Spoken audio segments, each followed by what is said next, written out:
Happy Thanksgiving, everyone. And Thanksgiving weekend represents the last milling of the season and is, an indication and relevance to the work I'm performing here. And so this entire season I've come pretty much to every flour milling demonstration, which is held on Sundays 4 times a month since its opening season in May. And now I can see how my work has performed and make adjustments accordingly. The work involved here at the museum was quite extensive, and the actual milling stone wasn't even operating less than a year ago. And so the rehabilitation and the rebuilding of all of the mechanisms is one that, has to be run in and accordingly certain things and provisions made. And so the observation of it operating currently this season is really just to keep the museum operating, and so that people can come and actually see the living evidence of the historic, importance of the mill and its current relationship to the village of Manotick. It's considered the birthplace of the very village, and some could argue that made possible by two of the most relevant men in the Ottawa area, both who served politically and who were large merchants, including the casting of this machinery along the Ottawa River near E.B. Eddy's. And so its preservation has more significance than just the village of Manotick. But this holiday weekend and the final flour milling operation appears to be bustling with people, and that is something that makes me much happier than people can imagine, because saving old things need to be relevant. They need to engage the public as to their importance, and it is rewarding to see the interest within the village, and so our work and my work becomes relevant, and I'm very happy about that. It is, after all, one of the only museums to which is functioning entirely off of river power. There are no special mechanisms or motors running in the background like many museums have returned, but this one is an actual functioning 1860s grist mill of an extraordinary quality, worth preserving regardless of what I've mentioned before. The original castings made on the Ottawa River and the equipment is rather rare for this type of structure, because Ottawa was never an industrial place. Most of those were either in Montreal or Toronto, or along some of the St. Lawrence seaways where iron ore could be hauled in readily through the seaway. And so these types of buildings are rather relevant. So here we are in the basement, checking out, this is the real powerhouse down here. This is the room that it would actually be shown off if, we were doing shop tours. This would be the one. This is where all the cool mechanisms are, and the brilliance of the mechanisms for 1860s, and remarkable that they're still running today. Big, huge windows let in natural light overlooking the falls, and my seating area there.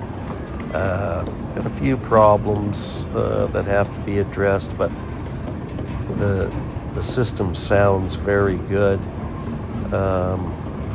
Checking out the seating area behind here, and noticing that the door was left off the flour milling process. Anyway, we'll have to deal with that. But isn't it just marvelously beautiful down here, which has dramatically improved? And the museum does appear to be running just in top shape.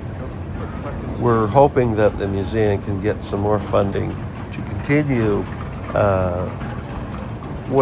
the type of work demonstrated right there, to bring the museum into, just a higher quality level of interaction with the public.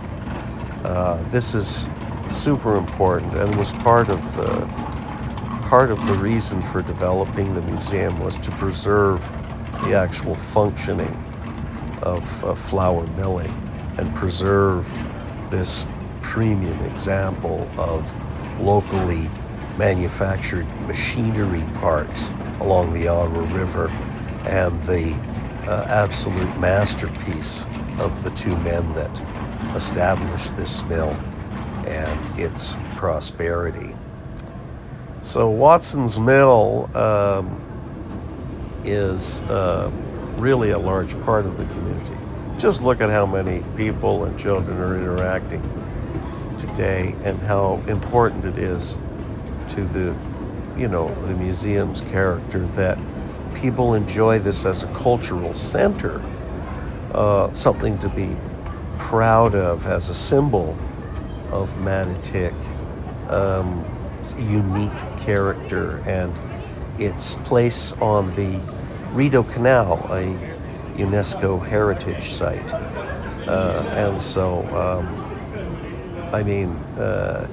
If there ever was a building worth preserving, this would be it. But we're walking around. We'll be working on this next year. This is the bolter, redoing all the screening to sift the flour and, just regular maintenance. This day marks a huge accomplishment to the museum because as of 6 or 7, maybe 8 years ago, I actually started upstairs here,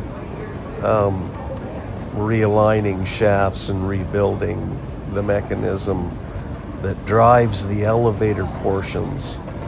And I can tell you that that was a constant maintenance problem. In fact, the museum often shut down because that part was not functioning correctly, or that belts would fall off, gear teeth would crack, and many things did not operate smoothly.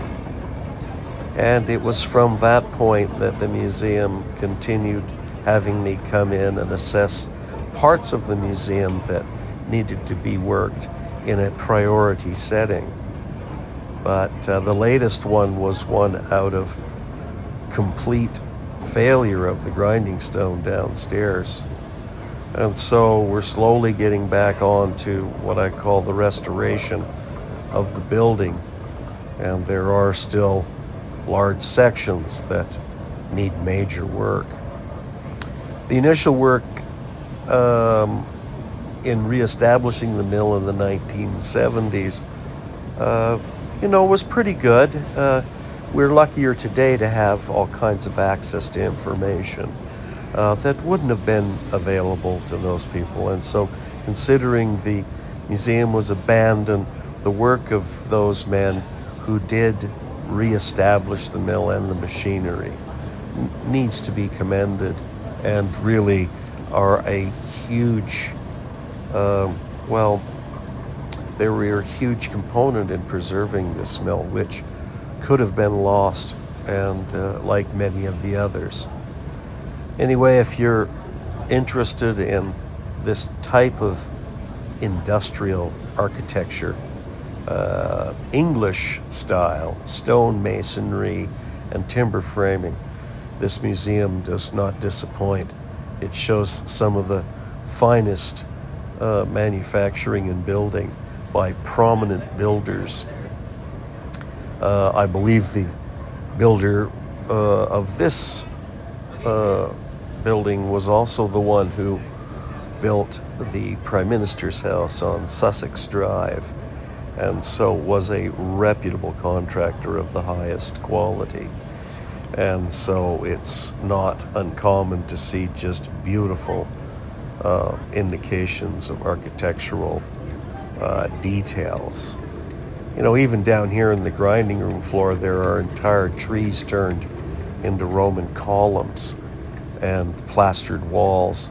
So they were very proud of this. Most, flour milling operation or grist mills did not have the opulence of these interiors. At any rate, here it is. It is grinding. The building has stopped shaking. It is stabilized. We now have to disassemble and do some final adjustments to the gear teeth, as well as to the grain delivery operations. And that shouldn't take any longer than the remainder of this season. And so I won't be back in here to finish off any more work until after Halloween, when, this museum turns into the best haunted house, with the official ghost of the museum haunting it properly. And so if you have not been to Watson's Mill in Manotick, Ontario, or you have been watching me perform a bunch of the work here and film the surrounding topography and just the picturesque atmosphere, it's definitely a day to come. Buy the children some duck feed within the museum and feed the ducks and spend the day.